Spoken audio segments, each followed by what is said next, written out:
This is The Second Studio, hosted by the Architecture and Design Office fame. My name is David Lee, and with me is Marina Borodero-Renee. The two of us are architects, partners at the office, and of course, hosts of the show.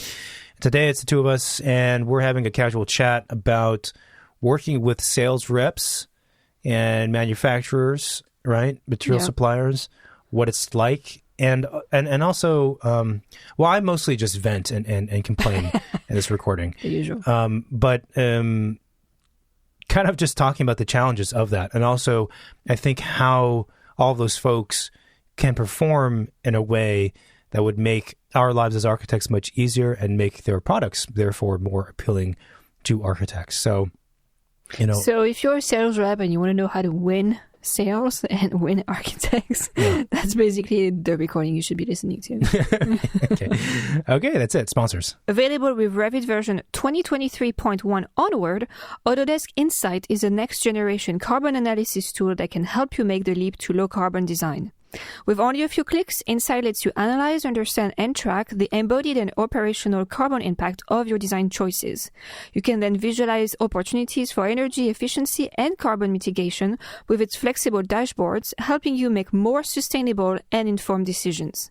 Check out the Insight link in our show notes to find out more. This episode of The Second Studio is brought to you by BQE Core, the all-in-one firm management software built for architects.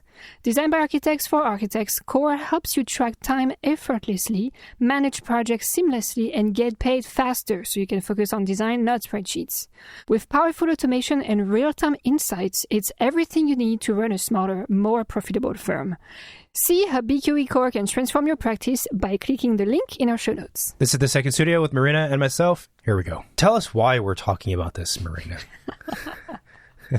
You know, it is interesting, I think, because we're talking about this because I am amazed, and I don't want to necessarily be, venting on this recording, but I am amazed at how bad the sales industry can be when their job is to be selling things, right? So if I am selling produce at a farmer's market, you expect me to have my produce, have my pricing, have my, have some change on me, have some bags for people to take things home with them and say hi, say bye, be smiley, be engaging, right? Like have the whole thing set up. And maybe some knowledge about the produce would be helpful. Maybe they know where the produce come from, and like if it's ripe or if I have to wait a few days, like how do I peel it? How do I cook it? Just kind of like. Or even where's the broccoli? He could tell you where the broccoli is. I'm looking for this specific broccoli. I know you have. Where is it?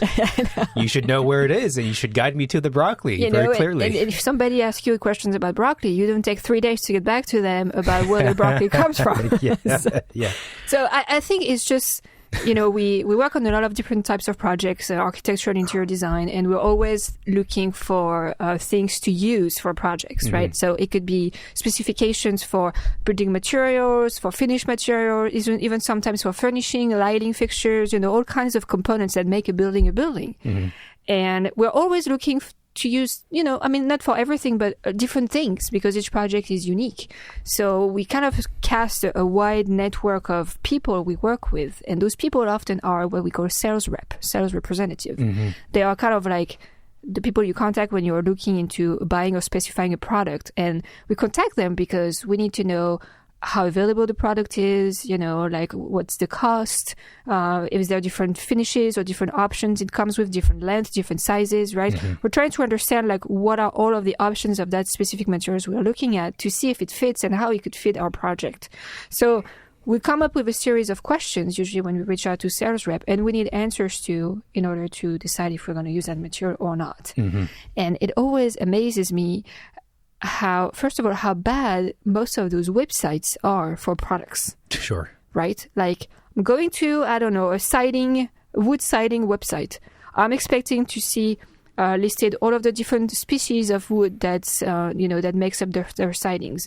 Maybe pictures that shows like installed and what it looks like, aged or not aged. Is there different profiles? Are they pre-finished? Are they not finished? What's the price per square foot? What's the size of the boards? Do they ship to California? Where are they based? Just like basic stuff. Lead times, if there is. Are they like, I don't know, FSC certified, all these kind of specifications. You go on a website, a lot of times you have a hard time finding like the products that they have. You don't really know what the company is about. Are they about siding? Are they a contractor? Like, what do they do? Mm-hmm. You don't see anything about pricing. You want to order samples. You think that they would have a platform for professionals to do that. And it's just a lot of, you go to the website, you don't find what you need. So then you're looking for the email address of someone to reach out there to get some answers. Mm-hmm. And sometimes it takes a while for people to get back to you. Yeah. And sometimes they get back to you and it's like just the most generic reply email. Oh, we got your request and here is all of, our brochures. And I'm like, I don't need to know everything about your company. I'm looking at this specific thing for this project. Right.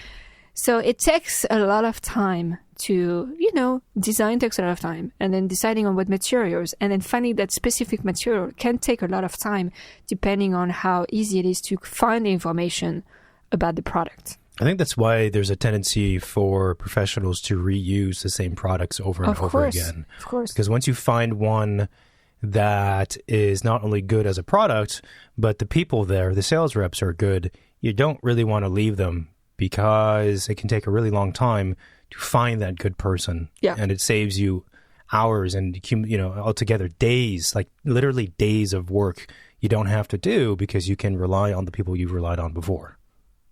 Yeah, no, so that, like you're building relationships, as you do those research, and those relationships are very valuable.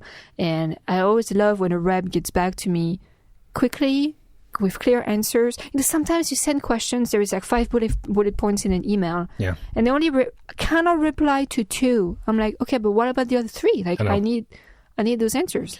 I think, so there's a lot of stuff to talk about. I think that one of the things that sales reps maybe either they don't care. So there's definitely some sales reps who just don't care about their job or they don't know things. Yeah. But and there's those folks. But I feel like sometimes they don't understand what an architect or designer wants. Mm-hmm. What we want, as you said, is all the information accessible, easily accessible, and upfront. Because on our side, we have to think about you brought up maybe half a dozen different criteria or points about wood siding, and that applies to all other products and finishes and materials as well. We have to consider all of those things and then cross-reference and compare that to the other 3 other siding companies that we're considering. Yeah. And it's a lot. That matrix of information is a lot. And that is just one product of dozens of products in a project, and there's also a lot of other things in a project we're considering. So I think one of the roles of the architect is to distill information and to synthesize information, but we need the information to do that properly. And one of the most frustrating things as an architect is when you are trying to work and trying to do this complex problem-solving effort, but you don't have the information. You haven't been given all of the variables to work with. And now you're left trying to guess or leave in blanks, which makes us feel uncomfortable as a species of architects. And it's very frustrating. And so what happens is if we come across a company and let's say we were told, oh, this is a great product by a contractor, an architect, we somehow heard this is a great product, but we have a bad relationship experience, right, with the sales reps that we're describing. It's going to be tough for me to want to call them again because I just don't have... I know. It's not even... I was going to say I don't have the time, and it is the time factor, but it's kind of like... This is going to sound maybe egotistical, but the architect's job and how they feel is like we have all this stuff to deal with, like 1,000 variables to deal with, like I was saying, and that's our job. And we're like the composer or the conductor. We're like dealing with all of it. And your job as a sales rep, as the trumpet player, in the third row and the third part is you play your fucking note. Play your note, play it on time, be in tune, and that's it. That's all I'm asking from you. You're one tiny bit. We're one piece of this entire orchestra. And if you can't perform correctly, I'm going to swap you out for someone else because I don't have the time. I don't want to deal with someone who's underperforming when relative to all the things I have to consider, your variables are simple. You have 6 things to worry about. And there's somewhere already listed in the company. You have that information already. There's no guessing game. You have it. For us, it's this matrix of 1,000 things, and we have to figure out what makes the most sense for this particular client, for the climate, for the schedule, for the budget, for all the stuff. And if you can't play that one note that you're supposed to, it's like, why would I put up with you? Why wouldn't I go with someone else who's going to make my life a lot easier, right? Yeah, no, it's kind of, I mean, not to devalue the work that sales reps do, but you're right. Like, they're selling a product. They're not inventing the product as they're selling it. The product is figured out. It's just a matter of communicating correctly in order to make the sale. Mm-hmm. And it's kind of silly, but if you are a product out there and you have a product that you're selling, just put information that's clear and accessible out there, and I can guarantee that like your sales are going to skyrocket, because it is not common practice. Yeah. And it baffles me every single time. Yeah. Like, I don't know, I'm using Windows, for example, on a project. I need to work out window details. I need to see if that profile is going to work with the detail I'm trying to achieve. Put your freaking CAD drawings, like your Revit files on your website. Some companies, like, you have to create an account, this and that. And sometimes, like, that's I feel like, fine, you want to respect, like, your, intellectual property or whatever, like, fine, I sign up. But, like, if you don't have it, there's no catalog, it's a PDF, and it's like a pain in the butt to import that. Like, just make the stuff available. And I can guarantee that people would just go and use your product a lot more often. Yeah, and it's also that, and when you have one person who is not being helpful, it can really wreck the schedule, right? So let's say we have 20 different sales reps we're working with for a project at any given moment, right? If all 19 are moving along quickly and efficiently, that's great. Then you have one who's a stick in the mud, and it takes them like a week to get back to you to answer a basic email with those 5 bullet points, and they give you half an answer. It's like, okay, well, now we have to wait potentially another week, another 2 weeks before you get back to us. I call you, you don't pick up the phone. I call you again, you don't answer. Like, and this is like a serious problem, not just from the perspective of an architect who's annoyed, but now the schedule's impacted because of one person, right? Of the 100 of people that are going to be working on the project. I don't imagine it's the same way contractors feel about subs when they have subs that are either direct employees or they're not. All the times, they're hiring them just for a specific job. If like that sub just doesn't show up, right, doesn't answer calls, underperforms, or just doesn't give them good information, the contractors can be like, look, you're supposedly good, you do good work, but if you're not reliable, I'm not going to work with you, because it's a ripple. It has a ripple effect. Of course, everything in a house and any building has a ripple effect. Everything's tied to each other. So, having a window manufacturer be delayed and not giving you the answers you need in a time-efficient manner, or they just don't have good answers for you, now we can't draw the detail, which we can't figure out the framing, and it just says da-da-da-da-da-da-da, right? And so, on the architect side, it becomes actually like really, really important that you have a good, solid network of people, and you find the good sales reps, because for sure also you can have a company, let's say a door company, that has a good product, and maybe they have some good sales rep, but if you get the bad one, well, like, how am I to know that I just happen to get a bad one when the others are good? I don't know that. Yeah, and I think, like, as much as the quality of the products matters in specifying a product or not, the service to sell that product also matters a lot, right? Yeah. If it's a great product, but you don't have any response, or you don't feel like you're being taken care of, you kind of like also lose trust in the product in some ways, right? Mm-hmm. Like, I don't know, if I'm going to specify a wood flooring, and I know that my rep is super responsive, can send me any samples I want, any size I want, is available anytime, I have questions, they're there, and I know their product is good, I'm going to try and use that person and that product as much as possible, honestly, because I know that I can trust the quality of the product, but I also trust their team to help me and my client, ultimately, on the projects. And I think that's very important because, also, like, once things are being installed, like, you never know, like, in 2 years, your client might have questions about the product, and it's always good to be able to reach out to the rep if you need any support or maintenance or advice on anything. Yeah, absolutely. The other thing that comes to mind is the cost of the product, and the cost of a building and its components and the cost of the professionals, their fees, is a challenging thing. And I don't envy clients who are new to all of this, because most of clients, others' buying experiences are more transactional, right? That's what we're more used to typically when we're buying a thing that's, it's pre-made and pre-designed. The price is up front. Of course, it's up front, right? The most shielded a price is if you go to like a nice clothing store, the tag is like maybe has no price on it, or the tag is folded over and you turn over, then there's the price. But for the most part, like the price is like given to you. But in creating a building, architects' fees are never listed on their website for whatever reason. The fees from one architect to another grew very greatly. Contractors' fees vary greatly. How they bill are differently. And the prices of products, prices of the things that go in the building, the building materials, also vary greatly from one company to the next. And if you go on most websites of X products, there's no price listed for like, a window. Well, I guess if you go like low-end windows, you'll see it at like Home Depot, but we're not talking about that tier. But like you won't see the prices. And this is less a concern for clients because they're not necessarily shopping for windows on their own.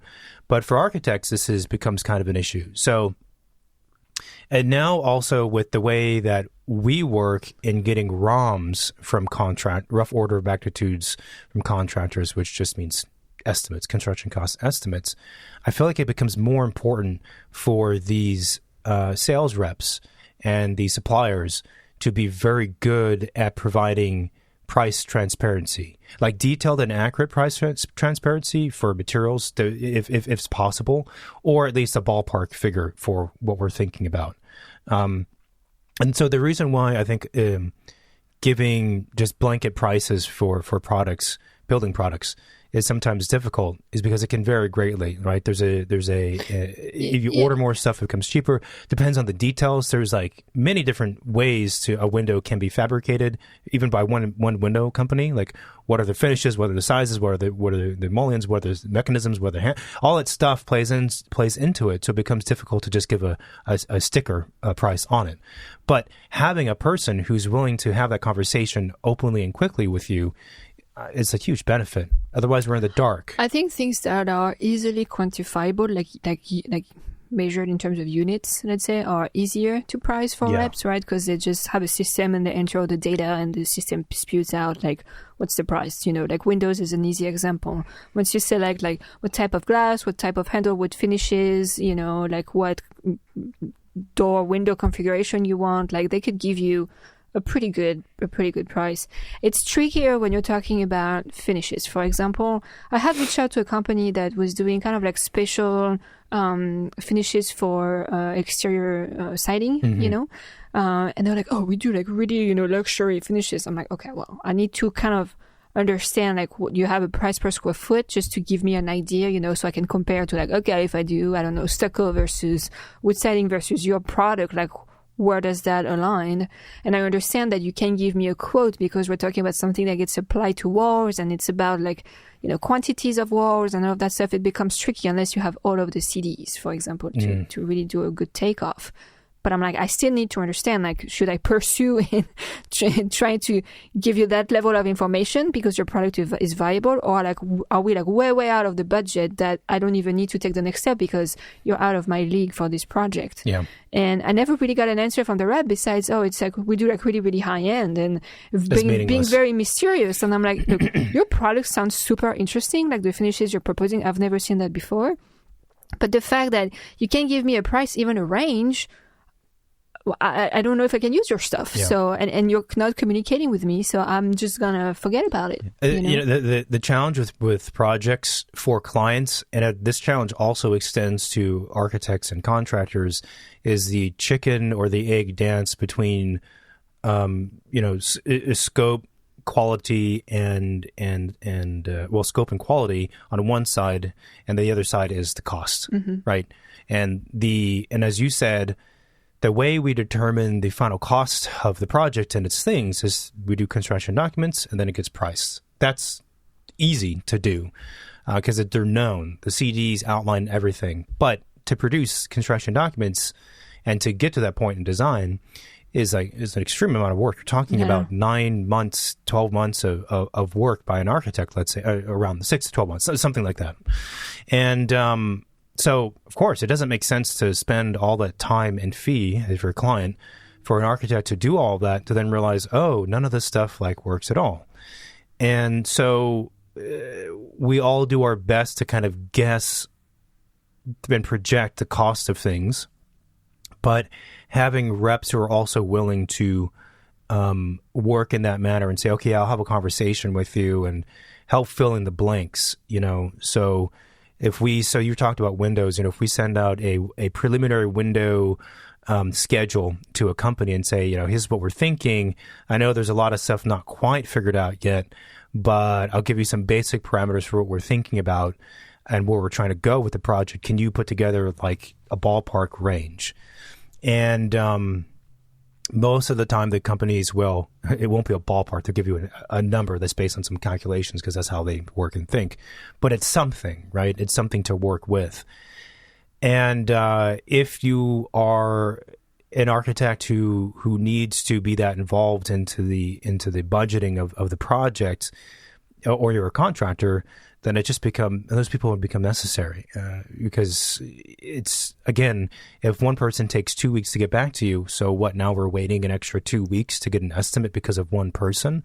How's that going to fit into the schedule? Now the schedule was an additional 2 weeks behind because of one person, and you do that a couple of times with a couple other people, then now we're a month off because we had a couple people who weren't responding to emails correctly.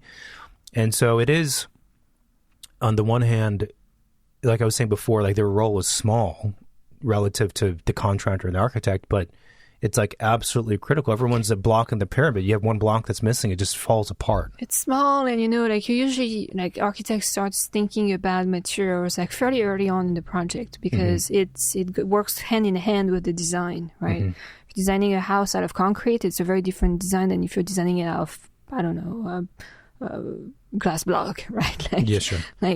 So we're starting to think about materials in very early phases, and it's very important to be able to find that information and find it quickly because you can pivot the design one way or the other depending on how quickly you get the information, or you can dive too deep into the design with those materials in mind and then have to kind of like go backwards.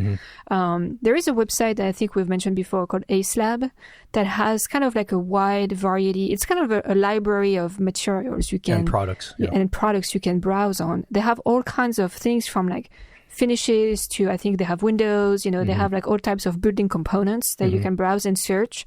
So if you're like, okay, give me options of, I don't know, face brick, and in this color, in this price range, there's a bunch of different parameters that you can adjust to search, which is super handy. It's also a good platform to browse if you're looking for like more uncommon materials or things you've never used before and you don't really know where to go.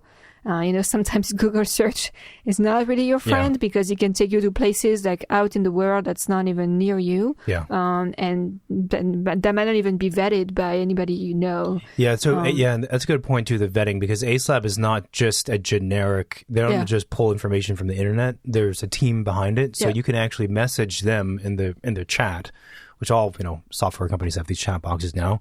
And you simply ask, like, I'm looking for a material that's metal and it looks like that and needs to perform this way, or whatever your criteria is. And someone will get back to you and say, okay, here's 6 products we recommend based on your location and your lead time needs and your price criteria and all the stuff that you mentioned.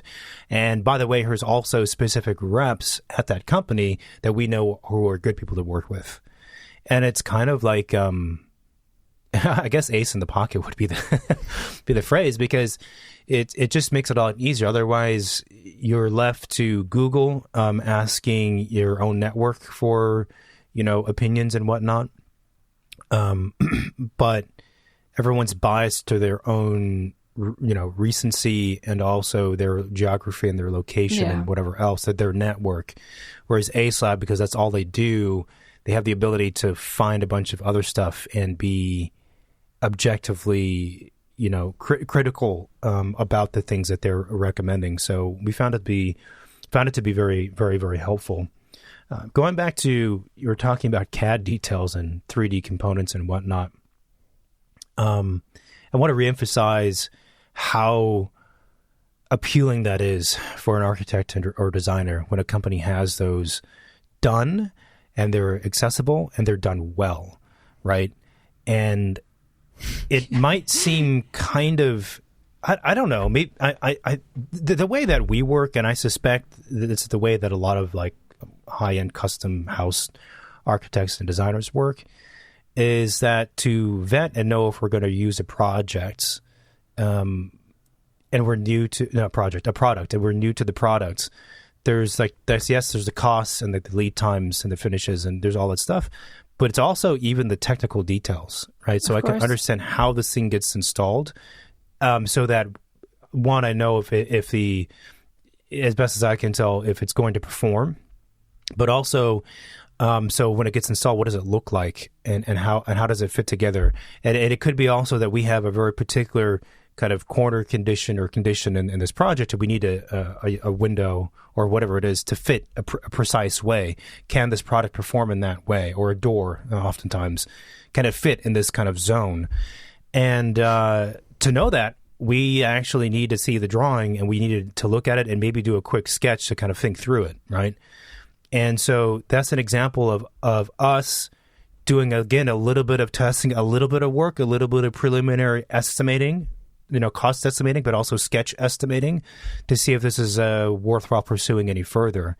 And so, yeah, in some ways, we do actually need the technical drawing on day one of vetting this product, and I find that to be the case pretty often. It's not like, oh, you don't need the technical drawing now. You just need to know roughly if it's going to work and the cost and the lead time. Well, roughly it working roughly, I need the detail to know that. I know. And it surprises me how many companies are like not really willing to do that. I'm like, but how am I supposed to, like, I'm just going to trust you? Like, or sometimes they have the details. So it's like the saddest CAD drawing ever. And it's like, it's not even organized. There's not even dimensions. It's like, I'm like, come on, like I think the thoroughness and again, to me, the quality of a product is not just about the final product. It's about the communication from the rep. It's about the level of CAD detail, the presentation, even the brochure. Is it clear? Like, just,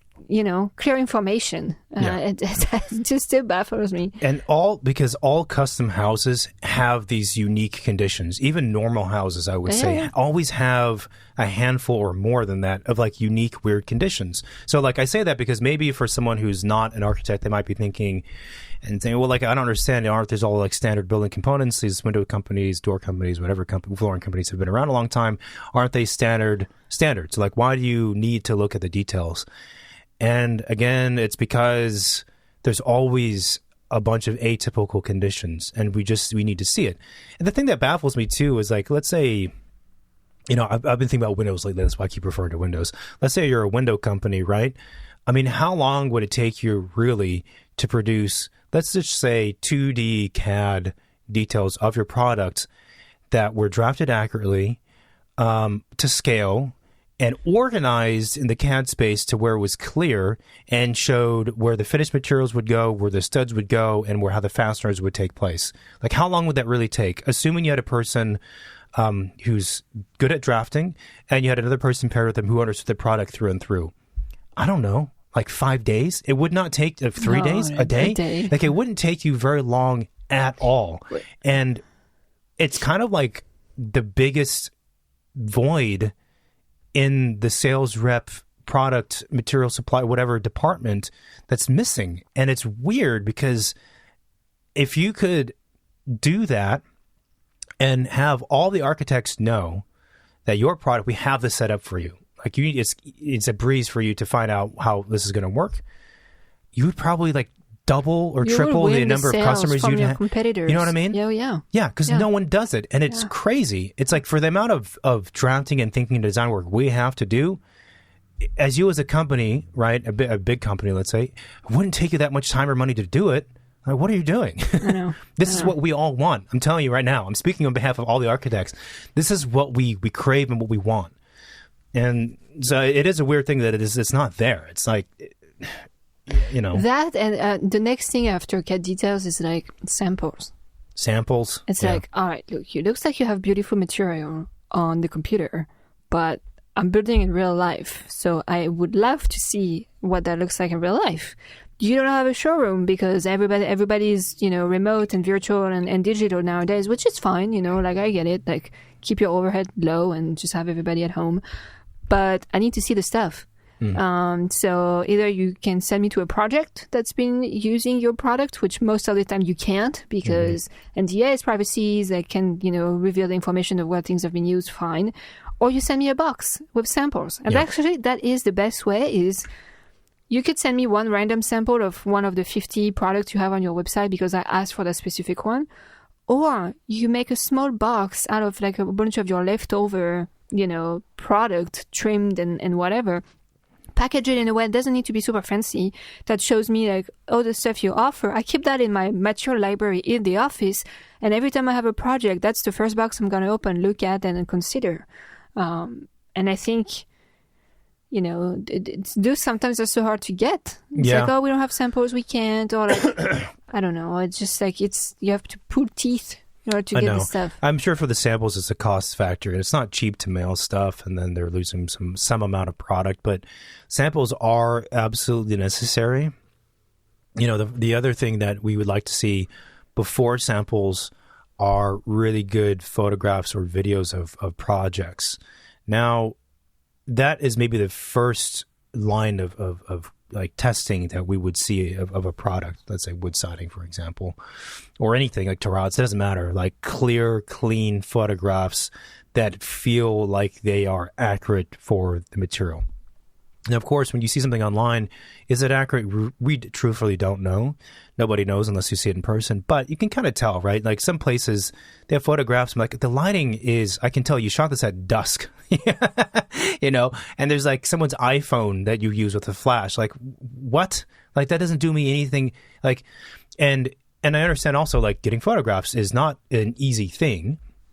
If you're doing it at a really, really high level, you got to hire a photographer, you got to stage it, you got to order. But it's the gateway to the product. So like you kind of have to. And with the way that we all consume media now and social media and whatnot, it's like it's mandatory. And it does baffle me that if you have, I don't know, it confuses me too because it's like you have one thing, dude. That's all you do. You sell doors. Right? You have like 8 different types of doors. Can't be that difficult to take some good photographs of your doors and to have the details up. Like, this is the part of me that gets annoyed. I'm like, it's not that. It's almost like, just hire me for a week and I'm going to revamp your whole like marketing. If any architect wants to abandon architecture, I think there's a very good position to be I don't know what you call it, like a marketing consultant for all of the material and product suppliers that exist and just tell them these are or they just listen to this report. These are things you need to do. This is how you format the website. Just make it clean, clear, and understandable too. Like many websites are just very confusing. I'm like, but it can't be like you don't have that many options here. Like, why can't you make a website that's clear? It drives me nuts. It's actually interesting because I feel like a lot of architects now hire, PR companies for their offices. I feel like product company in the construction industry should do the same. Well, anyone who's selling something, I mean, when everyone's selling something, everyone has a business, you should probably have someone that helps you with marketing, but it's just so... But the interesting thing, so I'm oftentimes very disappointed with websites of those products, as you can tell. And I ended up a lot of times going to their Instagram profile. Instagram's great. On their account, on the company's account to see like videos or photos that have been tagged from other, customers and things like that, to see like close-up things, or maybe stories of like how the product actually works or how it's being installed. Because and that's also to tell you that the packaging of that information doesn't necessarily have to be pretty, let's say, right? Mm-hmm. If it comes to that. Like social media, if I can find that information there and it works that way, that's fine. Maybe just put that up on your website so I don't have to go there. But I actually found that social media is oftentimes much more informative than their websites. Yeah, that's absolutely true. And it's actually kind of interesting because it's a great thing because the Instagram specifically becomes like this repository of a bunch of images, and there's not the pressure to like format it to fit on a website. Because if you took all the content on any material supplier's Instagram. Let's assume they're posting often, and they try to put that on their website in some kind of organized manner. That would take forever. That's like a full-time job to be like, how are we going to format this? Now this image isn't in line with that one. It's slightly different, but in Instagram, it's just a repository, and yeah, it's kind of interesting because before social media, I guess the pressure is to put all that stuff on a website. I don't know. Why didn't before websites? It was just people had brick and mortar stores you go to and pick the stuff there. Yeah. Because how else would you know about products? Well, then it's really just a referral. It's what do you call it? Word of mouth. Yeah, and I'm sure back then you probably were using more local things because that's what you were most exposed to. Yeah, probably. So I don't know. I think the CAD details, the 3D details that's even it's much better. Though that's more complicated. The 3D detail. And again, I understand intellectual property and this and that, but maybe you limit it to architects and designers to send it to and make sure that I don't interject. I don't the whole being cautious or what prudent with their designs of their profiles, and I get it, but you're telling me your rival window companies are not logging in as a fake architect and getting your profiles whenever they want? Of course they are. Yeah. You know what I mean? It's there. Well, it should be patent anyway. Right? Yeah, what the heck? Anyway, but the 3D modeling for, let's say, furnishing, for example, hey man, that's key. If you have a 3D model of that beautiful sofa you're selling, and I can put that in my SketchUp or Revit model, well, and I can show it to the client, and I can do a rendering with your furniture in it. And the price works. Hello, that's a huge thing. And you will be surprised. A lot of them, they don't. Or even the big brand, like BB Italia and all of these guys. Sometimes they have on their website stuff in 3D, but it's it's crappy 3D. It's formatted weird, and then to browse, it's you're running through a really dense forest with a machete. You have to go to the website and hack at pages and close pop-ups and go dig down and dig into the FAQ to find the stuff. Yeah. It's what am I doing? This is not detective work, man. I know. You tell me you're selling sofa. Where is your stuff? I know. It baffles me. Yeah. Baffles me. And now a little break for our show sponsors. Hey architects, would you like to get your as-built faster? Of course you would. Well, IPX has you covered. IPX lets you seamlessly transform your laser scans into LOD 300 BIM and CAD files. Whether you've got your 3D scans already or you need a full laser scanning service, IPX offers instant pricing and order tracking for scan to BIM services on any project, no matter the size or complexity. Once a building scan is complete, IPX delivers detailed BIM, CAD, 360-degree virtual tours, and material takeoffs in their platform where you can view, share, export, query, and quantify areas, floors, and materials. Check out the IPX link in our show notes. One of the best tools we've come across for project management and specifications is Programma, a remarkable all-in-one suite of bespoke tools for interior designers. With Programma, you can create schedules, mood boards, and invoices. It also allows you to share all of your project information with builders, trades, and clients with their very useful client dashboard. Projects can get complicated, but Programma makes it easy, saving you time so you can focus on design. Start thriving with Programma by clicking the link in our episode notes and use the code SecondStudio to save 25% off your annual subscription. I think there's actually an AI software now where you can drop in an image or two of a... There it is, and you have to pay for all of this stuff, But that's what I'm saying it's too. Fine, but it's if my client's going to purchase your stuff, give me access to it. I know. And worst case, they don't purchase it, but guess what? Maybe my next project they will. I think the thing that, Sue, is a little frustrating for me is the amount of work it would take to do what we're describing is not a whole lot. It would make everyone's lives a lot easier. It would help you sell more products. So, why don't you do it? And your only job is you have this thing and you're selling that thing. That's it, man. You're like I said, the variables are known. You're not creating a custom house. You're not composing something. You take this thing and you sell it over there. You take this thing and you market. You take this thing, you give us the specs. Why is it so difficult? Why doesn't that bridge of information exist? Here to there. And instead, it's just like you said, you're going through this jungle. It's why? The thing that I find also particularly irksome is that for the companies who are selling expensive products, they're high-end, they're nice products. And some of the folks have a little like smugness about them, like, oh, this is like our sofa, this is our flooring, and blah, blah, blah. Like, oh, it's very expensive, it's very nice. Where's the freaking information, dude? Because on my side, right, an architect or designer, yes, we could be expensive, we can be high-end, we can have nice things and do really high-quality designs, but we also have to perform. We can't be like, oh, this is expensive, but I'm also not going to give you information you need, client. I'm not going to tell you how much it's going to cost. I'm going to be paying the ass to work with. We wouldn't get any work, right? And we wouldn't want to work that way anyway. So why do you have that attitude when you're a supplier of doors?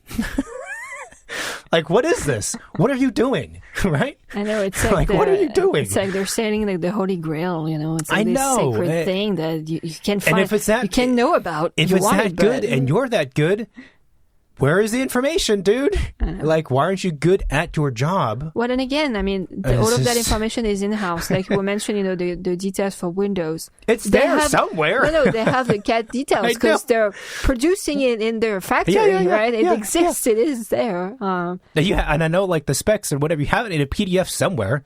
And then the worst, of course, when they give it to you, it's like this horribly formatted thing that's like ineligible and not readable, and it's like, really.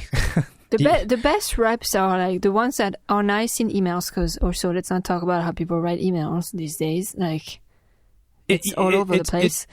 Responsiveness, when they reply within like a day or two, amazing, and they actually read your email and reply to your question. Like I'm actually talking to a human and not an AI person, They send you like all of the stuff that they have. They offer you like samples. They can give you pricing. I mean, I think maybe it's part of the reason why there's this discrepancy between the way architects work or what they expect, from the people they work with versus the services we often seem to get from these sales reps.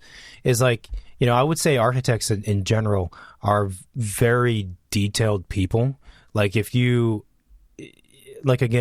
asked 6 questions, we answer those 6 questions. Like we cross our T's and dot our I's. We're not trained or born as people who are just going to be like, whatever. Like, oh, well, it doesn't matter. Yeah. I'm not answering that question. Oh, it'll be figured out. Not important. Like we don't think or work that way because we can't. Because if you do that as an architect, you're going to mess up. There's going to be serious problems in construction. And then you have clients and contractors and everyone's very angry at you, and because you cost tens of thousands, hundreds of thousands of dollars of wasted money and schedule. And so if you make a mistake, you quickly learn, like, I'm not doing that again. I can't do that again. And so that's who we are. And so we expect something close to that. And I not to harp on it, but it is a very strange thing with emails. Like I oftentimes, if I have an email I'm sending to somebody and I don't know that person, so I don't know how they're going to respond, and I need these things answered, I will, to your point, write it out in bullet points. I will even do it in numbered bullet points, right? So it's not just like the bullet. It's not just a black circle, a black dot. Look. It's 1, 2, 3, 4, 5, because I'm telling you, I say, yeah, blah, blah, blah, nice to meet you, blah, blah. These are my questions. 1, 2, 3, 4, 5. It tells you I have 5 distinct questions. I need 5 distinct answers, right? That is an email that's the best I can do to tell you, like, I need these things answered. And it is remarkable how many people, they don't answer the 5 things. And again, speaking on behalf of the architects, it drives us mental. It drives us mental because that's not who we are. That's not how we practice this. We can't afford to operate that way. If my team, and you are part of my team by extension, if my team is not operating that way, then you're not going to be part of my team. I can't afford that. I mean, I could tell you that whenever someone doesn't reply to some of my questions, I will keep emailing back with that question until it gets answered. I need my answer. Yeah. I think one time I had this is like childish behavior. This was a while ago, but like one person, I did that. They didn't answer my question. So I followed up, and then I waited X amount of time. They didn't get back to me. So I scheduled like 4 emails back to back, repeating the same question over and over again. And that doesn't do anyone any good, but to prove a point, it's like, dude, I'm calling you out. You're not doing your job. And I'll also say, too, on the subject of communication, some people, like, emails are tough because they can be interpreted different ways because there's not a voice behind it. It's not a conversation. There's no intonation. There's no pauses. There's no ums. There's no humanness behind it. It's just an email. And so everyone tends to be overly friendly in email if they're paying attention to kind of overcome that. And I think that's fine. But I also feel like the people who are unprofessional and excuse me, and shitty at their jobs are more easily offended by emails that ask questions like more succinctly. Yeah. Or they state things even in a more robust manner and explaining the complexity of a situation. It's like, here's the situation, here's the 3 different angles to this problem we're having, and I want to know like what a solution would be. And some people are like, they get offended by that.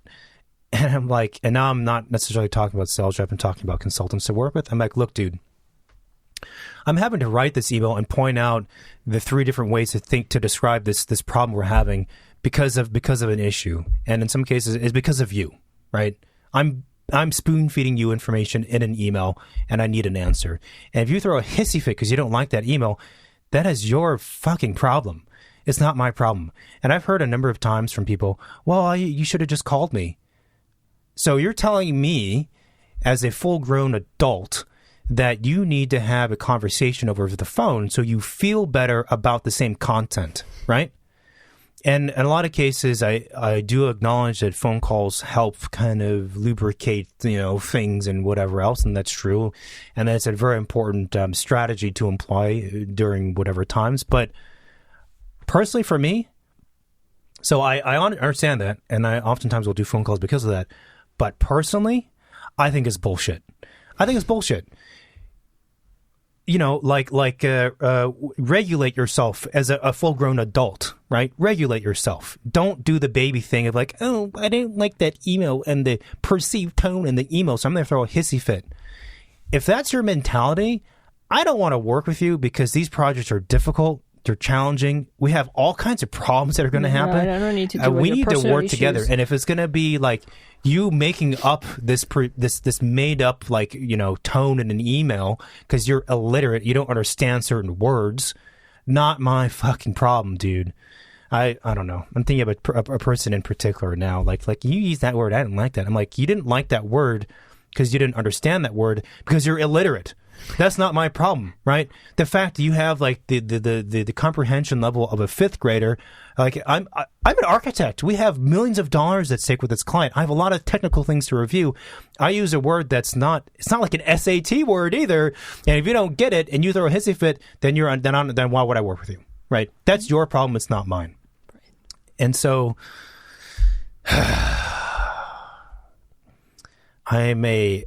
I would say I'm a very easy person to work with. Right. You just need to be right. like an adult. But people are like not adults. You know what I mean? Like track your own shit. Handle your own shit. Handle your own emotions. Be professional. It's not difficult. It's not difficult. And I think also part of the frustration I have, and again, I know architects listening are probably like, oh, I have a good story for you, David and Marina. Let me tell you about this one guy I had to work with. And it's because on our side, we can't afford to behave that way in the manner of this person because we are held accountable. I think for anyone who cares about what they do and the clients that they have, you just want to be professional. And there is attitudes and behaviors from anyone who could be part of a project, an architectural project. That's just you can use those attitudes. You can be unprofessional. You can be childish. You can be emotional.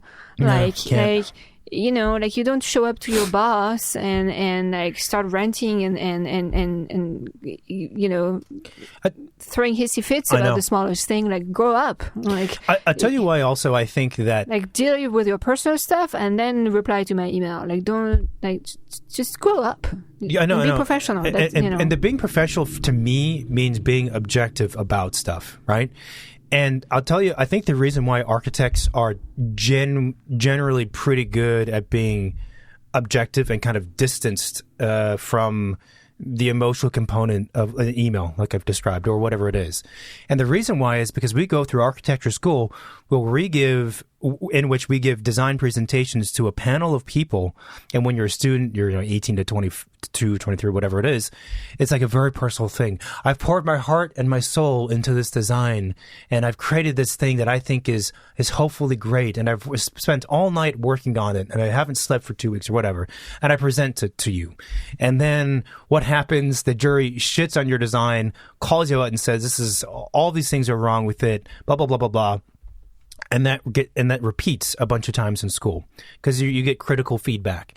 And so we are trained pretty quickly in school to learn how to hear harsh criticism that we don't like, swallow it, and say, okay, didn't enjoy that,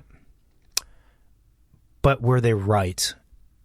Yeah, they were kind of right about that thing. Or maybe there was an aspect of what they said that was right. Okay, I have to improve it. We are trained to do that. We build that. You call it thick skin, I suppose, but we build the ability to regulate. I don't know if most people go through that exercise of presenting something that they feel is so personal, no, they don't. And then have it be critiqued. And so like in that, I think when anyone in a team did something wrong or isn't doing the right thing, or maybe they didn't do anything and they were supposed to, I think making yourself accountable and and admitting that maybe you missed something or you didn't perform, or if you are in the wrong, you shouldn't try to blame, in this specific case, the other people for you being in the wrong. Like, that doesn't work like that. No, it's not productive. And I'm not saying that...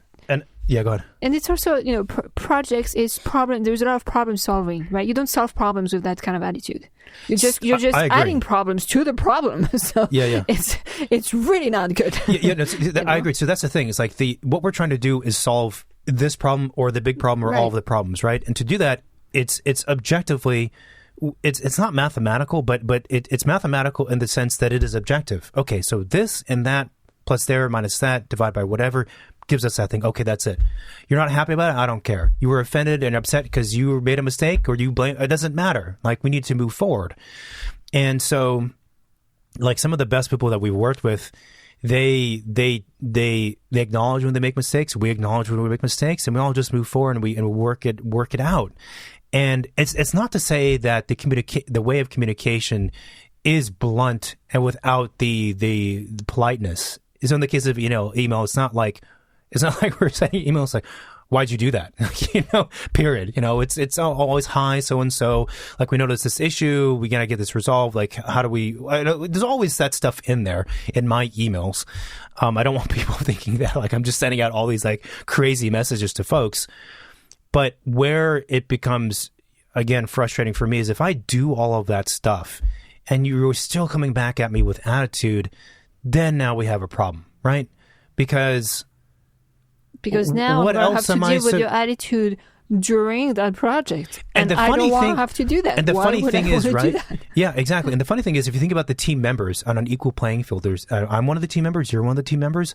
I'm the one that's pointing out that there's an issue. I'm the one that's saying, okay, I'm being polite to you, right? I'm saying, like, here's the situation of it. And you're the other team member, and all you're doing is being a whiny baby and not presenting solutions. So really, that's the thing too, it's the psychology of it I don't like, is the people who are like this, they play the victim. And it drives me nuts. I'm like, yeah, but not only are you not contributing to solving the problem, you're also being kind of rude toward me. You're not helping the client. And also, you're now saying that you're the victim because you don't like that we're calling out an issue. It's mental. Like, what is this, reverse Uno? No. You know what I mean? And I think it's also something that architects learn how to work in teams, but work in teams where the other team members are architects. because we hold each other accountable in that way, because we understand this. And you said, it's not helping solve the issue. I've said this before in the recording, and this is maybe a strange kind of a sort of tangent or pivot, but I like the design studio in school and also in the office. And I've always thought about it as being kind of like a church, in the sense that in this space, this physical space that we're in, we have to be honest with each other. That's it. We're polite, but we have to be honest about each other. If someone proposes something and it's bad, I have to tell you it's not good, and for the reasons why, and why we might go a different direction. We can't afford to not have those frank conversations. Otherwise, we don't produce good designs if we don't do that. And that is learned as an architect in the design studio in undergraduate school. You learn to think and work that way, even if you're not happy about it. And look, anyone who's made something with their hands, in the computer or in their hands, like the pottery or painting, and you pin it up in front of people, and everyone points and says, these are all the things that are wrong with it. It doesn't feel good, of course not. But you learn to get past that, right? Because we're trying to get closer to the truth. And we need that level of honesty in this church. And so architects are very good at regulating themselves in that way and working with other people that way. And so when we have to interact with someone who's not that way, and they're going to throw kind of hissy fits and have a short fuse, that to us is something I don't comprehend, right? I don't understand why you would behave that way. Yeah, I think there is other lingering issues probably with that person. with the architect or with the person? With the person. With the person? Yeah, I mean, and contractors I know feel the same. Good contractors feel the same way, because it takes a lot of work to champion a project. And that's really what we have to do as an architect, as a contractor, is to champion the project, to see it through, to fight through it and get through it, right? And when you have people on your team, again, who are just pulling you down, you don't feel good. You're like, oh man, like we're doing everything we possibly can to move this project forward, to keep everyone happy, to keep it on budget, on schedule, and with good quality and all those things. And you can't like put a little more effort into this relationship as a sub, as a fabricator, as a material supplier. You can't just like do a little bit more. I have to go the extra 120% for you, and still you're not helpful. Like, what is that about, man? Like, what is that about? I'm glad we said we would not be ranting on this. I didn't say that. You said that. You can. I'll play the whatever side of things. I was trying to think, like, going back to our subject of working with reps, because and being more positive. I don't know about being more positive, but I was like. It's like, okay, well, what else is there? We did also we did go to IBS a couple years ago now. Yeah, we were taking a lot of Metamucil at that time.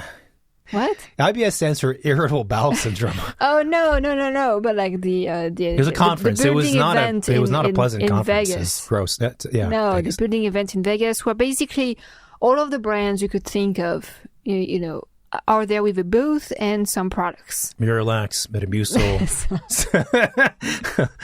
No. Like Tyvek, like, I don't know, window companies, like whatever, okay. Right? We went to different conferences. And, I don't know that I have... No, I mean, actually, those conferences are also great. There is websites like AceLab that are great to browse from when you can't go anywhere. There's showrooms to select products that are, to me, still really good, because you can see a lot and in person, which is super helpful. And you make contact with that one rep that gives you their business card, and that's the guy or the gal that you're going to reach out to, right?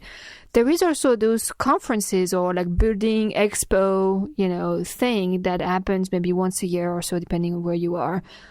This one we went to is called IBS, and it happens in Vegas, and I think in Florida too, although it hasn't happened in Florida for a little while.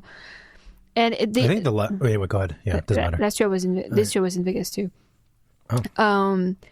But this is also very interesting, because it's basically you're going to like all of the showroom in like over 2 days, right? Yeah. It's exhausting. I mean, I have to prepare people who are wanting to go. It's like 2 days of just walking around in this big, giant exhibition hall with thousands of booths and products and LED lights and things flashing at you and chocolates and, cheap coffee and all that stuff, right?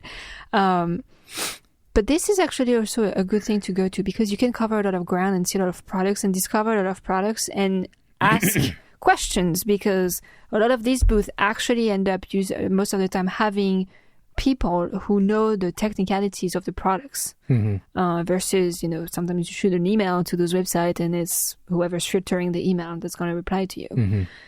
So those could be pretty good. I have to say that some of those booths sucks. Why? In what way? Because a lot of them, you don't know what they're selling unless you start talking to the people. So, if you're trying to decide which one to stop at, which one not to stop at, because you can't stop at all of them, it's good to know what are they selling. Do they even have samples, mock-ups? Sometimes they don't. I thought you were talking about chocolates. If they have chocolates, then that for sure stops. You have to know how to get the customer. Yeah, right? But those events are, I think, pretty interesting in terms of finding the stuff. I wish there was a way to partake in those events, but have it just be less exhausting. I don't know what the solution would be. If they were giving you I was going to say little motor carts or something to drive around. Yeah. If somewhat they were making it of a theme park for building industry. I mean, it feels that way. People. Yeah, but it's too much walking. They need more, they can't do it, but they need more food stands dispersed inside of the hall. I mean, they have food stands obviously on the outside, but not inside. That would be... Yeah. Yeah. Yeah, I don't know. It's I don't think I can go every year. It's too much. I would love to go every year, but once every 2 years. Want to make sure that I'm seeing new stuff every time. You know what I mean? Because I feel there is a lot of time there is kind of the boilerplate products that they have, and then there is the latest stuff that comes out. And I'm mostly interested to see the latest stuff that comes out. I'm also curious though sometimes, how many of those products are just gimmicky garbage that aren't going to be around in the long term. One of the inherent challenges with buildings is that they're meant to last for 50 to 100 years or whatever the timeline is, and when you have a new product, sometimes it's difficult to know if it's going to work in that kind of span. Yeah, and it's always kind of projects. In some ways are concept. They're experiments, yeah. They're experiments, right? There's a new product. Well, let's use it on this project, and we're going to be one of the first ones using it, and kind of see in 50 years. And I would go so far as to say, again, every house is a little bit of an experiment. It's a one-off, never been done before. It's like a concept car. It is. Every house is a concept car made with a fair amount of off-the-shelf components to a degree, but the number of components is so large and the flexibility of a component is so big that it ends up being just the whole thing's fully custom every time. Unless you're building a tract house, which is getting repeated, and then there's some kind of, let's say, efficiency with that or lesser variables, but then the size potential. It's complicated. I don't know. There's a lot of things, and that's why it really does take a whole, literally hundreds of people, if you include everyone that has touched the project in total, to put together a house. That's what it requires. And again, it just takes one or two to not do their job for a really big problem to occur. And so despite my complaining, it's the sales reps amazing are critical. It's pretty amazing that we can put buildings together in the way that we do, in this country. Let's say, so many people, so many things involved, so many things that could go wrong. So much coordination. So many egos and different personalities, and yeah, it's kind of a little Christmas miracle every time. Again, that's why once we find people that we like in any architect, they tend to reuse them, because then it's the security, right? We know that they're going to be good to work with, and also we know that every project is going to be hit with unknown, unforeseen, weird problems. Every project, every project, doesn't matter how long you've been practicing. Every project, right? And so your team needs to be robust in the way that it's going to allow you with them to problem solve stuff and not freak out when there's an issue and not come up with excuses with an issue, but instead say, okay, let's work together and figure out what we can do here. And even to someone like, okay, I actually don't think that we can sort this for you. And so maybe you have to use someone else. Like, just, again, working towards solving the thing at hand, the many, many things at hand. You need to have that good team. And this is a separate conversation, but the client is part of that as well, I think. Yeah, the client too. I think and the client is the biggest player in some ways in projects. So being a good team player is key. If they're going to be involved, some clients are really hands off. Yeah, that's true. Yeah, that's true. Yeah. So I don't know. If you're an architect listening, let us know what 5 things or whatever things you would want from the ideal sales rep. What? So we listed CAD drawings, photographs, material samples, them being responsive. What else would you want from them? And as a sales rep, I don't know. What do you want from architects? And Yeah, that sounds good. Yeah, thank you everybody for listening to this show. If you like what we do, please leave us a review, subscribe on all of our channels out there. You can go on our website, secondstudiopod.com, where all the episodes are listed. We're also on Apple Podcasts, YouTube, and more. What else? We have social media, Instagram, Second Studio Pod, and Fame Architects is the office. If you have any questions, anything you want to share, like David mentioned, you can send a text message or call and leave a voicemail to our hotline, 213-222-6950. And stay tuned. There is a lot more coming up this year. Exciting stuff. Right? So are you sure about that? I'm looking at you. So I'm getting sleepy. It's time for lunch. Okay, sounds good. Talk soon. Bye. Bye-bye.